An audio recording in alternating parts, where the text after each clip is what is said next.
Hey, how's it going, class? This week's question is: in Beloved, what examples of triumph did you find?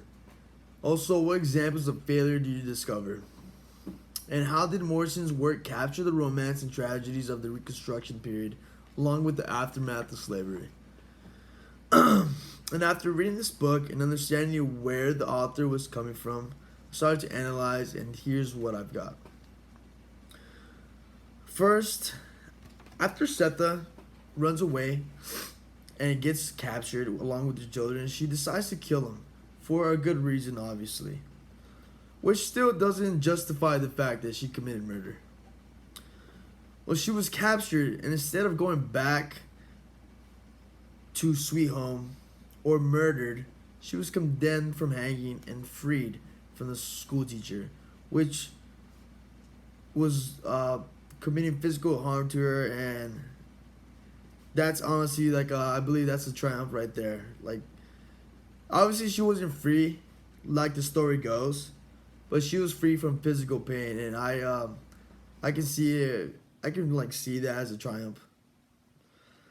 Second, after Beloved surprisingly shows up and gets a hold of Setha, she was still hurting and feeling guilty about killing her daughter, Beloved.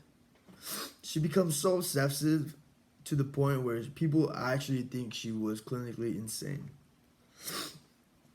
But after people in the black community started to realize that Setha was being controlled by Beloved, they decided to help her out.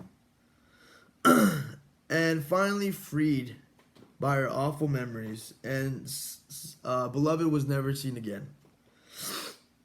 During that time, Paul D returns and helps Setha rediscover the value of her life and her self-worth.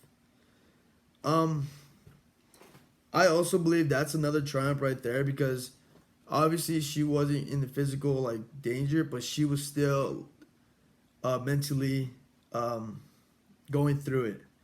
And I believe like after she gets saved and get helped, she just goes back to normal, and I think that's a real triumph right there, honestly. And yeah, that's pretty much what I got. Thank you guys so much.